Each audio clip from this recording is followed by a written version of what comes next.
Halo, selamat malam pemirsa. Berita hoax maupun ujaran kebencian di media sosial sangat berbahaya karena dapat memecah persatuan bangsa Indonesia.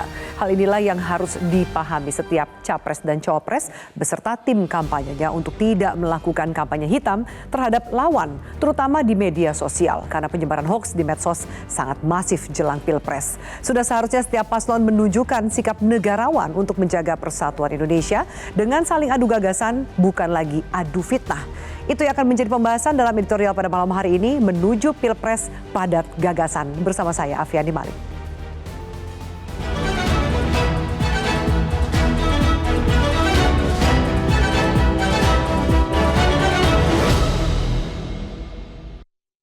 Menuju Pilpres padat gagasan.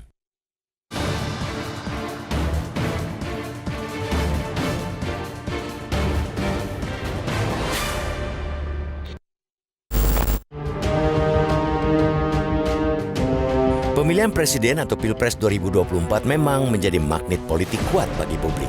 Semua perhatian publik tersita dalam atmosfer pemilihan orang nomor satu di negeri ini. Drama politik receh hingga perbincangan substantif tidak luput dari perhatian khalayak. Pilpres 2024 diharapkan menghadirkan perang gagasan, bukan perang politik pencitraan. Soal gagasan ini akan jadi poin penting, mengingat para calon pemilih sangat menanti para kandidat untuk menghadirkan gagasan tentang Indonesia yang akan dipimpinnya, termasuk menjelaskan rekam jejak dan rekam karya yang telah ditorehkan. Pertarungan gagasan dan publikasi rekam karya juga akan membuat perhatian publik bergeser dari kampanye yang saling menonjolkan perbedaan dan juga pencitraan berbasis gimmick yang mewarnai politik nasional selama ini. Hal itu juga membantu masyarakat menentukan kandidat mana yang benar-benar layak memimpin negeri ini. Maka dari itu, para tim sukses, relawan, hingga kontestan diharapkan mampu menjaga suasana kompetisi demokrasi 5 tahunan itu berlangsung damai dan bermartabat, jauh dari intrik kotor dan ujaran kasar penuh kebencian. Jangan lagi ruang publik disesaki dengan narasi-narasi murahan seperti makian kasar, provokasi, apalagi informasi bohong. Sebab intensitas disinformasi, misinformasi dan beragam jenis penyebaran hoaks di platform-platform media sosial kian meninggi akhir-akhir ini.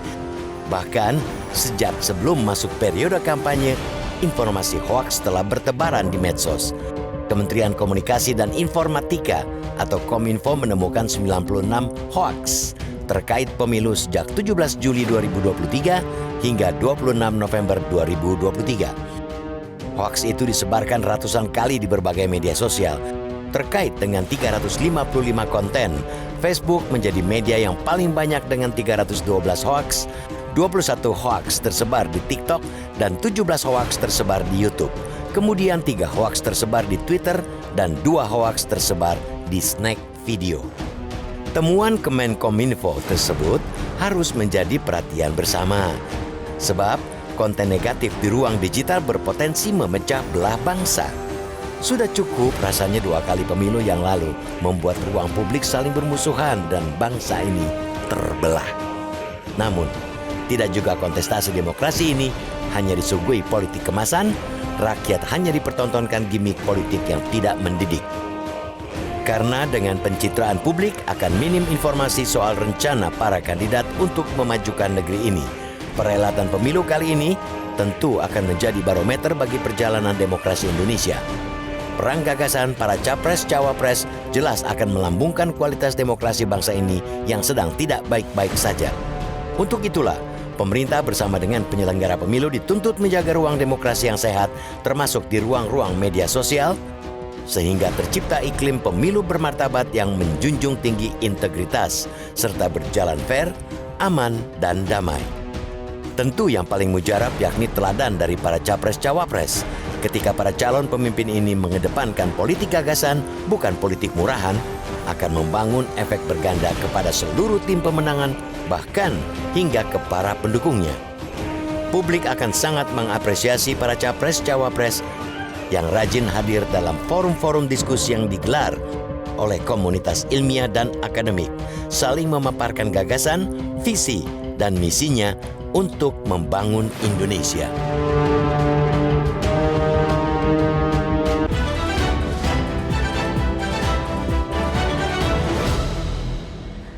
Dan pemirsa, itulah yang akan kami sajikan dalam editorial pada malam hari ini menuju Pilpres Padat Gagasan. Sudah bersama dengan saya anggota Dewan Redaksi Media Group, Bang Don Bosco Slamun. Bang Don, selamat malam. Selamat malam, Afi. Bang Don, menuju Pilpres penuh gagasan sesuai dengan judul kita pada malam hari ini. Ini yakin bisa terwujud di mana sekarang yang banyak ditampilkan itu cuman gimmick, pencitraan, bungkus yang tanpa isi, Bang? Tidak yakin tapi berharap. Jadi judul ini penuh harapan ya, penuh harapan. Menitipkan pesan kepada para paslon. Karena sebetulnya kan kita ini sudah 4 kali Pilpres langsung, Pileg langsung, pemilu langsung ya. Jadi mestinya kita sudah naik kelas. Ya. Kita naik kelas untuk kemudian tidak lagi mengandalkan hoax, tidak lagi mengandalkan hate speech, tidak lagi mengandalkan provokasi, tapi mengandalkan penyampaian program. Sayangnya Afi, ketika kita lihat kampanye di lapangan, banyak sekali kelemahan-kelemahan metodologis, di mana kemudian orang bicara berapi-api terlalu berat tetapi tidak dimengerti oleh publik. Jadi harus ada kemampuan untuk menyampaikan pesan dengan cara yang sederhana, dengan cara yang menarik, sehingga itu bisa dimakan dan dimengerti oleh publik. Ya. Dan karena bisa dimengerti, itu nggak perlu gimmick. Jadi joget, gimmick, jadi lucu, dan seterusnya. Boleh seperti itu, tapi itu harus menjadi bagian bukan substansinya. Gitu. Ya, itu makanya, hanya cara untuk membungkus penyampaian gagasan itu. Pesan utama, ya. Gitu kan. Sekarang kita bicara ya ketika ya gimana cara menyampaikan janji yang reliable dan kredibel untuk publik. Ya. Dan itu perlu metodologi yang benar dan mereka yang kampanye itu harus bisa menyampaikannya dengan cara yang benar gitu. Kan kalau tidak, ya seperti di mana-mana politisi itu kan susah dipercaya. Jadi kalau kita ingat ya ada Charles de Gaulle, itu kepala pemerintahan transisi, saya baca dari Prancis tahun 44 sampai 46 gitu. Dia bilang politisi tidak pernah percaya akan ucapan mereka sendiri. Karena itulah mereka sangat terkejut bila rakyat mempercayainya. Waduh, mereka saja menyampaikan bingung kenapa rakyat bisa percaya sama mereka ketika gitu rakyat ya? mempercayainya. Tapi kan kita berharap harus selalu ada isi dari kampanye itu. Ya. Sayang sudah kumpulin puluhan ribu orang, bahkan mungkin di atas 100.000 orang, tapi tidak ada pesan utama yang bisa disampaikan. Satu. Yang kedua, orang juga lihat bukti kalau you sudah sampaikan janji, jangan janji bohong. Janji itu komitmen yang kemudian harus bisa diuji ketika kemudian entah jadi gubernur, jadi kepala daerah, tingkat 2, jadi presiden, itu harus di-deliver.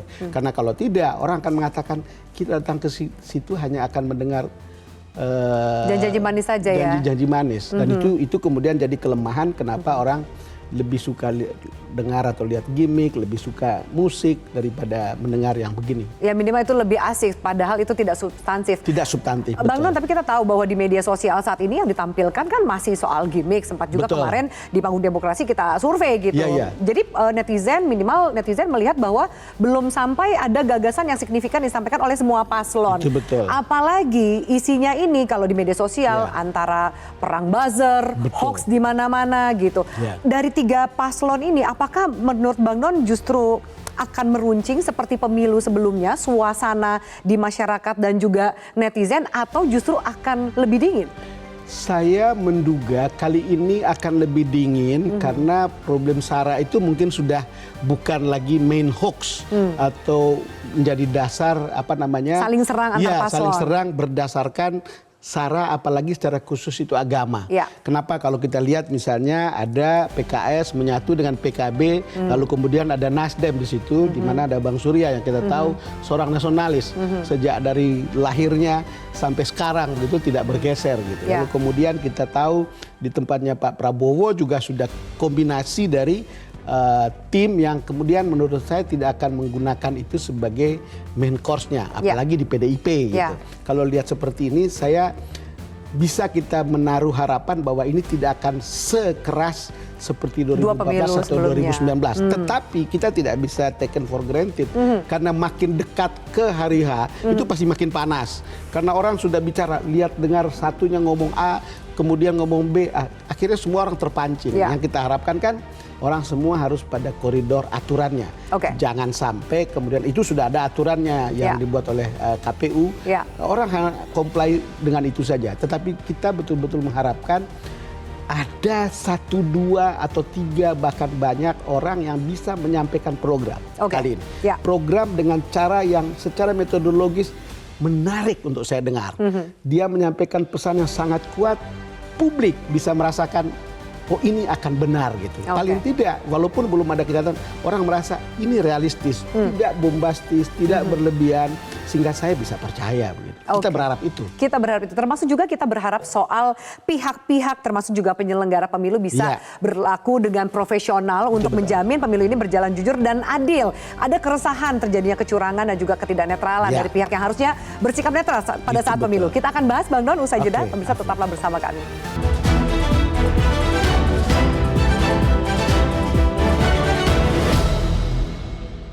Penguatan sinergi tersebut merupakan bentuk implementasi perjanjian kerjasama yang sebelumnya telah ditandatangani antara Direktorat Jenderal Aptika dan Bawaslu dengan bentuk kerjasama yang disepakati, yang meliputi antara lain: yang pertama, pengawasan bersama konten internet dalam tahapan pemilu dan pemilihan umum tahun 2024. 2. Peningkatan kapasitas sumber daya manusia untuk pengawasan dan penanganan konten internet dalam penyelenggaraan pemilu dan pemilihan tahun 2024. Yang ketiga, pembentukan satuan tugas bersama dalam rangka pencegahan, pengawasan, dan penindakan konten internet yang bertentangan dengan ketentuan peraturan perundang-undangan terkait pemilu. Dan yang keempat atau yang terakhir, penyusunan materi edukasi yang mendukung perwujudan penyelenggaraan pemilu damai, penguatan. Baik, Bang Don, kita lanjutkan diskusi kita. Tadi kita bicara soal lalu bagaimana ke depannya. Ini hari pertama di tahapan kampanye Betul. yang tengah berjalan. Hari pertama. Gitu. Ada yang melihat bahwa ada ketidaksetaraan kompetisi antara tiga paslon ini. Ada dukungan penguasa Pak Jokowi terhadap satu paslon, salah satunya Prabowo Gibran. Lalu kemudian drama di Mahkamah Konstitusi, drama di situasi politik saat ini. Masihkah bisa pertarungan berjalan dengan terhormat?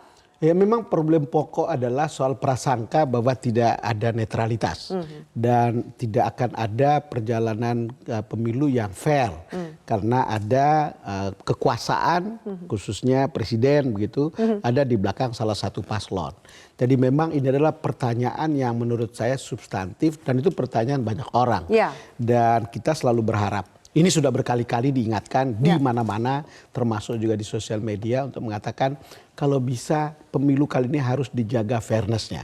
Pemain tidak boleh menjadi wasit, penguasa tidak boleh berpihak, lalu kemudian semua orang harus diperlakukan dengan adil gitu, semua peserta diperlakukan. Tapi realita yang adil. berjalan kayaknya mereka cuek-cuek aja Nah, tuh dengan warning-warning itu Bang Don. Itu betul. Tutup mata, tutup telinga kayaknya. Sekarang kalau kita lihat dari lapangan sudah ada begitu banyak laporan, bahkan ada institusi tertentu yang ikut campur. Ya nanti mungkin kita akan lihat misalnya apakah kepolisian akan ikut, apakah TNI akan ikut atau mereka netral, apakah kejaksaan akan ikut atau mereka netral. Memang harus dilihat lebih lanjut untuk dilihat. Walaupun isu dan kabar yang berkembang di bawah ya sebetulnya sudah ada yang bekerja untuk itu, sudah terasa, bahkan ada misalnya mengemboskan tim tertentu dan seterusnya. Ini cerita-cerita yang kita dengar, berita-berita yang kita bisa lihat atau kita kutip dari bawah, termasuk yang juga sudah ada di berbagai media sosial. Apa yang nggak bisa dilakukan Bang Don ketika saya yakin semua rakyat Indonesia menginginkan pemimpin yang menang lewat cara yang terhormat, tidak lewat kecurangan dan lain-lain. Apa yang bisa dilakukan? Ya pilihannya adalah bahwa penguasa tidak boleh ikut campur, walaupun itu susah gitu. Tetapi kan ini problem pokoknya adalah program legitimasi dari hasil pilpres atau hasil pemilu yang akan datang. Ini problem ini akan diceritakan terus menerus. Misalnya dia cacat legitimasi, dia cacat politik, cacat moral. Itu akan menjadi cerita yang akan sangat lama di kalangan masyarakat begitu. kita mau tahan yang begitu lalu kemudian itu akan menjadi pertanyaan atau sekedar kita mau menang, kan itu kan pertanyaannya. Ya. Persoalan menang kalah itu biasa. Tetapi persoalan legitimasi itu juga persoalan yang harus bisa dijawab. Legitimasi politik, legitimasi moral, legitimasi yuridis dan seterusnya itu harus kuat. Jadi kalau kita mulai lihat dari sekarang, ya udah, jangan sampai kayak pemilu pada waktu Orde Baru kan. Semua orang sudah tahu hasil sebelum pencoblosan, sebelum hari H. Apakah terasa hari ini bahwa kita juga kayaknya udah tahu hasilnya sebelum pencoblosan? Kita nguping para politisi, nguping para analis. Itu kan jadi anekdot. Ada yang bilang, ya memang hasilnya sudah bisa diketahui. Bahkan, ya saya tidak tahu ya, tetapi kita nguping, kita tanya kiri kanan, ngobrol dengan para politisi, ngobrol dengan ketua partai. Ya. Ada pikiran dan ada prasangka, jangan-jangan hasil pilpres sudah bisa diketahui sebelum hari H. Oke, Bang Don, kita harus jeda. Nah, Tetapi kita kan nggak lanjutkan. boleh begitu, kan? Kita masih percaya, kita masih Ya. punya harapan terhadap proses Harus pemilu percaya sampai dan 14 harus Februari menaruh harapan. mendatang. Ya. Oke, Bang Don, kita harus jeda. Ketika kemudian saat ini dipenuhi ruang-ruang media sosial oleh gimmick-gimmick politik, masihkah pilpres yang menjual gagasan laku dan bahkan dipilih oleh masyarakat? Kita lanjutkan sesaat lagi.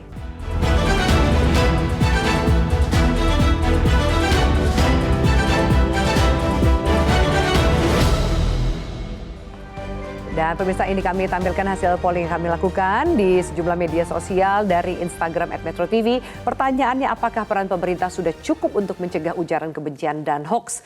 Dari netizen di Instagram mengatakan 60% sudah cukup peran pemerintah untuk mengatasi ujaran kebencian dan juga hoax. Tapi hasil yang jauh berbeda ditampilkan di aplikasi X Metro TV, di mana 91%. Jadi netizen di aplikasi X mayoritas mengatakan belum cukup peran pemerintah untuk mencegah ujaran kebencian dan hoax. Anggaplah kemudian ini masih akan berlanjut, suka atau tidak, pasti cara-cara menyebarkan ujaran kebencian dan hoax akan dipakai. Bagaimana kemudian kita memberikan kesadaran, mendewasakan masyarakat terutama pemilih untuk melihat siapa yang ternyata bisa mewakili harapan mereka di masa depan, Bang? Ya, kembali lagi, kampanye ini adalah sebuah kesempatan yang sangat baik untuk berkomunikasi dengan publik atau dengan rakyat. Lalu kemudian jangan mengabaikan atau jangan menyanyiakan keinginan rakyat untuk mendengar hal-hal baik.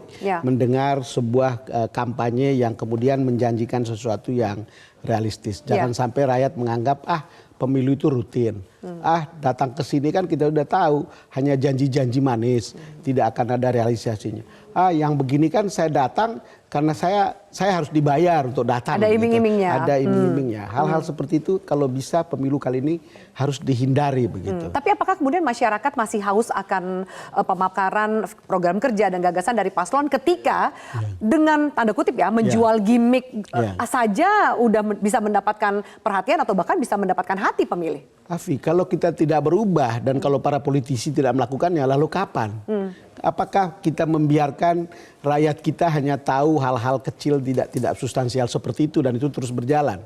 Ini harus dimulai dan kita harus apresiasi pada para politisi yang serius, yang menyiapkan diri dengan baik, menyiapkan kampanye yang bagus, menyampaikan pesan yang menarik, tapi juga substance gitu. Kita merasa bahwa mereka ini ya harus dihargai.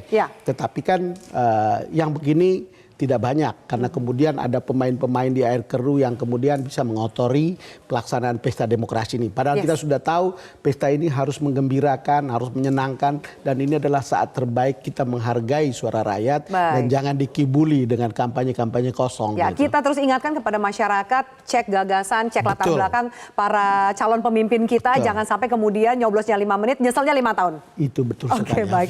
Bang Don, terima kasih banyak untuk diskusi kita pada malam hari ini dan juga pemirsa terima kasih banyak atas atensi Anda. Kita akan jumpa lagi di editorial malam esok hari. Selamat malam, sampai jumpa. Jelajahi cara baru mendapatkan informasi. Download Metro TV Extend sekarang.